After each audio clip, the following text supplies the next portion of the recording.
সরকারও কিন্তু এই যে গণতান্ত্রিক সরকার যে আসে, গণতান্ত্রিক সরকার আসার পরে প্রায়োরিটি দিচ্ছে শিক্ষাকে, সবচেয়ে প্রায়োরিটি দিচ্ছে কারিগরি শিক্ষাকে। এটা কি তুমি বিশ্বাস করো? বলো, আমার মেয়েরা বলো, এই কথাটি সরকার বলছে, কিন্তু বিশ্বাস করো না? কি বলছো? আসলে আমি তোমাকে প্রমাণ দিচ্ছি। বাজেট, গত বাজেট হচ্ছে, এবারে বাজেটও বাড়াইছে। তার মানে প্রায়োরিটি, এবং একের পর এক কিন্তু প্রোগ্রাম হাতে নিচ্ছে। আমাদের এখানে একটা ট্রেনিং প্রোগ্রাম চলছে, তোমরা জানো? জানো না? 7 সেন্টার মেয়েরা করতেছে একটা প্রোগ্রাম। এইখানেও কিন্তু এই প্রোগ্রামের জন্য গভর্নমেন্ট খরচ হচ্ছে। মানে স্কিল আছে, আরো একটা স্কিল করবো, আরো স্কিল করবো মেয়েরা। তারপরে সেদিন মানে একটা সুযোগ হোক। সে এই গত পরশু দিন, কালকের আগে আমাদের ডিসি অফিসে চায়নার সাথে মানে আমাদের একটা হচ্ছে।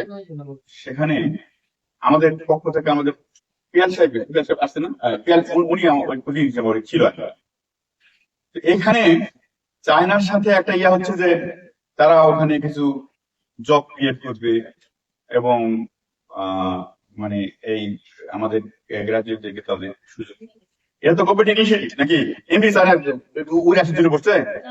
তাহলে এইটা কিন্তু সুযোগ সৃষ্টি করতে চাচ্ছে, ল্যাঙ্গুয়েজের সৃষ্টি করতে চাচ্ছে।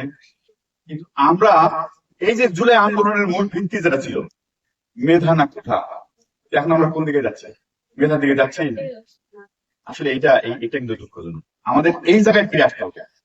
আমার মূল জায়গা যেটা, আমার যোগ্যতাকে যদি আমি না তৈরি করতে পারি, মানে কোন জায়গায় কিন্তু ভ্যাকুয়াম থাকে না। ভ্যাকুয়াম থাকে, বায়ু শূন্য থাকে। বায়ু শূন্য যদি থাকে ওখানে কি হয়? মানে বাতাস চারদিকে ঘূর্ণিঝড় হোক, যা হোক, ওই জায়গাটা ক্ষতি করবে, করবে না? বায়ু শূন্য থাকবে না। এরকম মানে যোগ্যতার যে জায়গাটা, এই জায়গায় যে যোগ্য তাদেরকে সুযোগ অনেক আছে, কিন্তু যোগ্য লোক লাগবে, যোগ্য লোক লাগবে। এখন পলিটেকনিক গ্রাজুয়েট যারা আছে তারা হলো টেকনিক্যাল ক্ষেত্রে তারা যোগ্য, এটা আমরা বলতেছি। কিন্তু আসলে যোগ্যতা কিনা ওইখানে কিন্তু যোগ্যতা প্রমাণ দিতে পারলে তারপর তোমাকে জায়গা দিবে। না হলে ওই জিনিসটা ওই কাজটা অন্য কেউ যে শিখে যে কাজটা পারবে তাকে ওই জায়গা দিবে না।